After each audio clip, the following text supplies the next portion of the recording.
This podcast is brought to you unofficially by Coors Light. When the mountains are blue, you know what the fuck to do. All right, Marco, we are live. Welcome to another episode of the Project 90 podcast. My name is Antonio, and I'm here with, as always, the man in blue, the man wearing the jersey of all jerseys, the blue, the azzurri, Italia, Marco Antonio Munoz. Marco, how you doing, What man? is going on? I'm hyped. You're hyped. I can't even Because believe what just happened. You see what just did you know that there was a game on today? the game of games was on today. Yeah. The sports was on today. The most popular sport in the world was on today. Nobody went out. Stores were empty. Businesses were closed because everybody was at home or at the stadium watching the game. That's a fact. And you know what? We're going to take a quick guess on viewership. How many people viewed this World Cup? We're going to look it up after the fact. We're going to put it on the next episode. I'm going 1.6 billion people watched this World Cup final. I'm just one up you 1.7. How dare you do that? Anyway, guys, look, this is the most special episode thus far. This is the match recap reaction video episode to the final, the FIFA World Cup final, Spain versus Argentina. Spain taking home their second World Cup. Wow. Beating Argentina 1-0. It was a game of lot of possession, a lot of things happened in this game, a lot of questionable things, a lot of subs, there's a red card, whole lot of things went into it. Marco, I'm going to let you open this up. First half, what is your first impression? What was your impression of the starting lineups? What was your impression of just the whole entire thing this first half? Well, I got to say, it was a special game, but the game itself wasn't special. Right? Just like I mentioned in the semifinal, a little two different halves, right? Usually we were talking about the adjustments made after the hydration breaks. But this one, I want to talk about the second half. I'm going to just jump ahead. It was a Nico Williams shot. Because without Nico Williams, I don't think we'd be here talking about Spain because it would have been a close one. You're right, man. And we talked about that previous episode. I laid out those three players I thought needed to make a big difference: Rodri, Lamine Yamal, and Nico Williams. And God damn it, did he do that today? It just makes you wonder what it would have been like if he played this whole tournament. But nonetheless, even without him, look what they were still able to do, right? They went to the final. He got on. They still won the thing. So, and let me say one thing. And let me say, right off the bat, total domination. La Roca, España, majority of the possession. Man, they just wouldn't give the ball up. They just did not want Argentina to be involved in this game whatsoever. So, huge shout out to La Roca. A big part of them winning is obviously, one, not getting scored on, and two, just the possession that they had and the shots on target. 20 shots before or by the time the goal came. So, Anto, I'll pass it on to you. Give me some details on the stats of this game. Yeah, man. So just a quick touch on the first half. Total dominance from Spain, complete possession, tons of shots. Obviously, Martinez. We'll get into him a little later. He had the most saves ever in a World Cup final match today. I believe it was 11 saves or something like that. But yeah, man, Spain completely dominant. Noteworthy in the 44th minute, Lisandro Martinez, big component for Argentina's defense, got subbed out for injury, due to injury for Otamendi.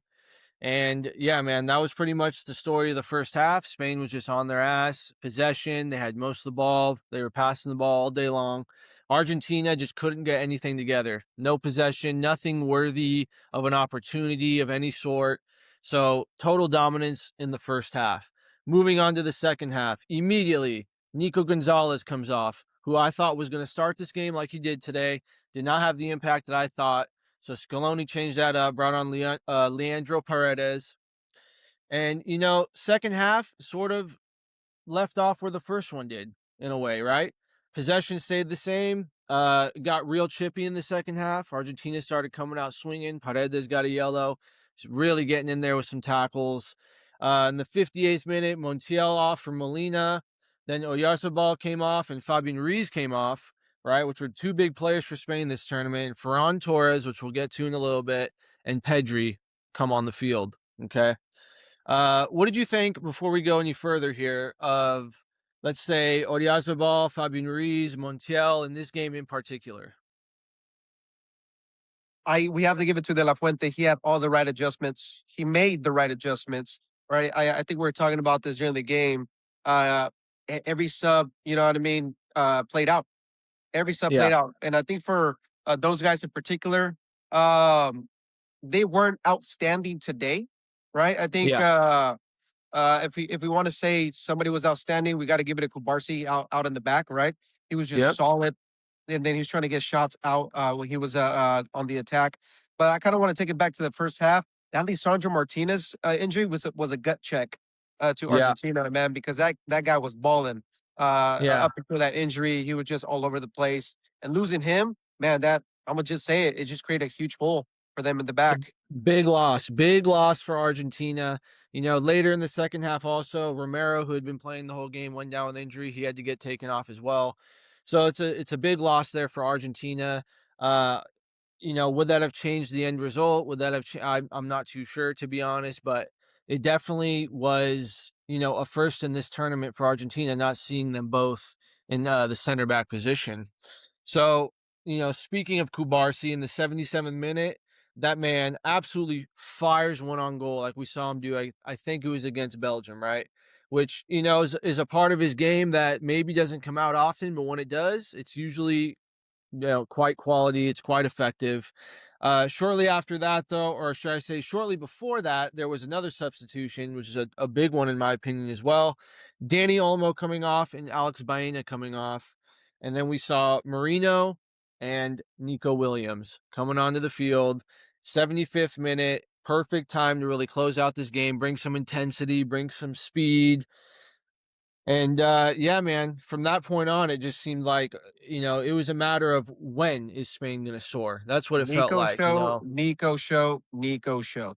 All They were second half. absolutely, yeah, absolutely just bringing it to Argentina, man. They had opportunities left and right. There was a chance for Mikel Merino heading it wide.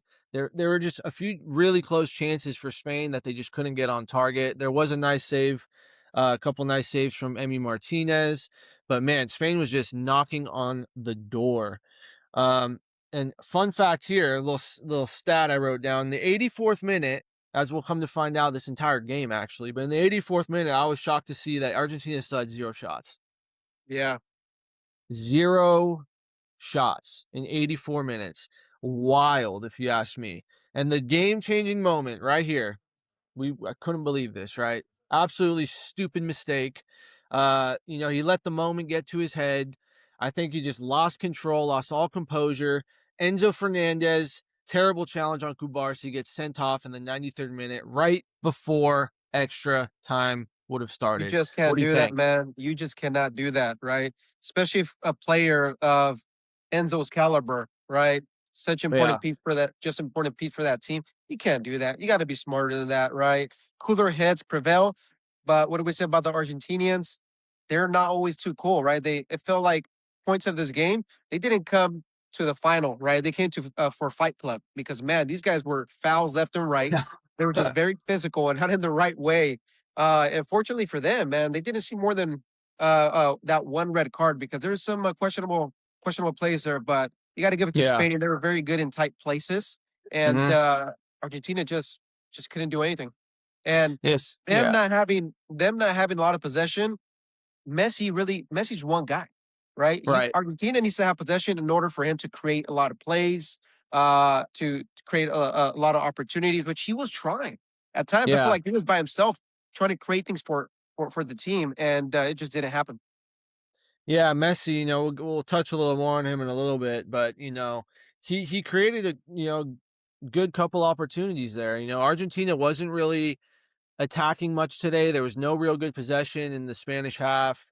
Nonetheless, Messi still able to get on the ball, put in some crosses, deliver some passes, but you know, props to Spain. They really just shut down Argentina altogether today, you know. So moving here into extra time, there was another big call, right? Which we were wondering if it was offside or not, but Nico Williams' goal that was disallowed. Or was that was when he got stepped? That was when Yeah, that's when there was that foul in the the box. offside came after. That's correct for Ferran Torres. Yeah, so Williams, there's that goal that seemed like, you know, it was a goal, and then they show the replay. They zoom in. Otamendi gets stepped on. Which did received contact on the foot? Yes. Was it enough to be called a foul? That's the debate at this point, and that's where it always comes down to interpretation. It seems like, so they ended up calling that a foul. Goal was disallowed, and the game went on. And then Zubamendi for Spain came on, made his World Cup debut, and Eric as well came on for Rodri, big player for Spain, and Laporte. Okay. Now, in the 102nd minute, I think we were both shocked when we saw this happen. Alvarez came off, right? He was pretty quiet this game, wasn't able to get anything going. I mean, the whole Argentina team, we keep saying the same thing. They had no shots on goal. He came off for Senesi. Okay, I think we were both shocked, though, to not see Lautaro Martinez come on in this game, Yeah, right? What did you especially think? I mean, the past couple games, he has been their guy coming on. And this game, all of a sudden, not even a look. What did you think of that, Sub? I think you should have thrown him in there like they did in the last game, right? All the meat on the skillet. You just got to go after it. You're one man down, right? You've been doing this all tournament, getting these late goals. But ultimately, I don't know what Scaloni and his staff was seeing, but I would have liked to seen Martinez late in the game to just make things happen and just put himself in Argentina position to score. Ultimately, Yeah. that is not what we saw. What we saw are some again there subs that they think we're going to pen out, but ultimately it just did not. And here we are talking about La Roja, España, being champs. And Anto, I don't know, is it one of those things where you need to win the Euros and then you're going to be the champion? Because it's the second time that they do this. Man, talk about like 2 World Cup finals, 2 wins. Double, right? Euro to World Cup, Euro to World. Now, in 2008, 2010, they won the Euro, the World Cup, and then back in 2012, the next Euros, they also won that one. So now, De La Fuente has the opportunity now. He did the Euros, he did the World Cup today, won. He can go to this next Euro and maybe secure a third trophy. Still undefeated, Spain, 37 wins straight. I believe it's their 38th now, right? With this game today. 38. And 38, and they, beat Italy, who was at 37. And what a way to do it, right? World Cup final. What better game to say we've gone undefeated now, 38 games, secured 2 major trophies within those 38 games. So it's truly history for Spain. But here, let's finish out this game real quick. Zubamendi, Alvarez off, Senesi on. And in the 106th minute, the big moment for Spain where Ferran Torres got his first goal this World Your Cup. And boy. what a time to get. I've been criticizing this guy. I'm like, he never scores. I don't understand. And there he is, right when you need him the most. First goal, 106th minute, Ferran Torres. Good finish with the left foot. It's one of those where you can easily kick it straight over the goal, right? It just seemed like he was I mean, probably one of Giuliano those did it. moments.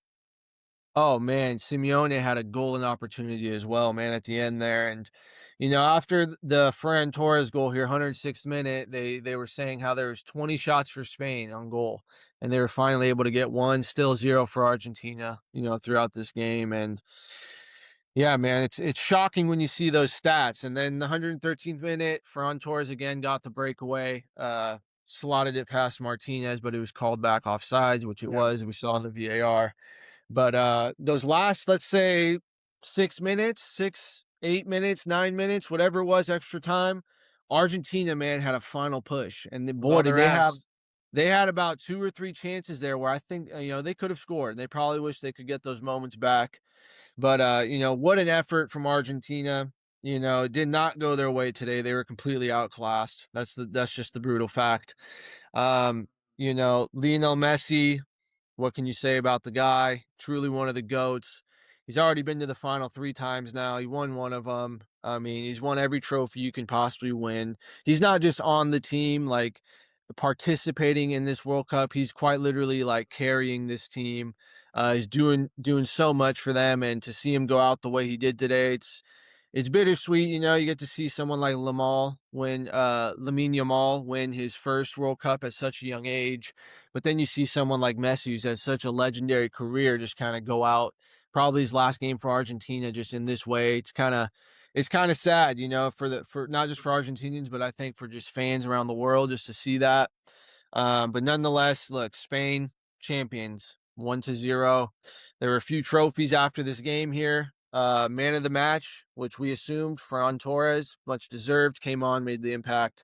Young Player Award, not surprised by this either. Kubarsi. he's really made a name for himself if he already hasn't, right? He's truly going to go down next 10, 15 years. He's going to be one of the most elite defenders when it's all said and done. So, you know, what a start for him. He did not win the Euros, but I'm sure he's going to have plenty of other opportunities in the future to win some of these major trophies. The Golden Glove, Unai Simon, again, today, Spain, another clean sheet, right? We were talking about that last episode. 7 clean sheets this World Cup. It's undeniable to say that they were just on a different level. Unai Simon, much deserved this Golden Glove award. And then the Golden Ball, the best player of this tournament was Rodri. Right? Holding it down in the center mid, really leading Spain to this title, controlling the midfield. So yeah, man, you know, it was a game. It wasn't maybe the most exciting final back and forth necessarily. Maybe if you think back to like a France versus Argentina type game, but it almost felt a little more boring only because Spain was like so completely dominant. You know what I mean? They took over the game, they controlled it. A little scary at times because they weren't getting a goal, you know, and you know that's not a good thing against Argentina, but nonetheless they finished it, man. So, yeah, wild times. Another World Cup concluded. Do you have any last final notes, thoughts, comments on this game? Anything you want to bring up that maybe I may have missed? I'm sad. The World Cup is over. Yeah. What am I gonna look forward to? But you know what? For our followers and fans and subscribers, we're looking forward to a lot of things. MLS, Serie A, Premier League, your favorite leagues. Leave us a comment. Also, leave us a comment of what you think about that foul on the Nico's goal, because you guys got to educate me on these VAR rules. I feel like we're picking and choosing sometimes. So leave us a comment. Let me know. Educate me. But yeah, man, bittersweet. World Cup is over. Shout out to Spain. Shout out to Argentina. Shout out to the host nations, Canada, Mexico, United States. You guys did a solid ass job. One of my favorite World Cups to watch. I look forward to what's coming up next. Yes, man. I couldn't say it any better. And to be honest, man, you know, we got 4 more years till the next World Cup. You know, the World Cup might be ending, but Project 90 is just getting started, right? So, like Marco said, make sure to like, subscribe, project90soccer.com, go to our website, leave comments, get involved in this conversation. Tell us what you think, what you felt about the game. You know, challenge our opinions, man. Give us your opinions. We want to get everyone involved in this conversation because this is not just our game, this is the world's game. Okay. And we love the conversation. We love to talk about it. Well, I just got to say that concludes our coverage, you can say, of this FIFA World Cup. We'll come back and, you know, in the next couple days or weeks, we'll do a couple fun episodes, favorite goals or moments and shocks of this tournament. We'll kind of do a recap in depth like that. And yeah, man, it's another final, another World Cup. Really, really excited to have watched this World Cup, see it in the United States, Mexico, Canada, and look forward to hearing from everyone what they thought. And if you listen to this whole episode, we appreciate it. Until the next episode, though, guys, this has been Project 90. Thanks for watching. Peace. España. España.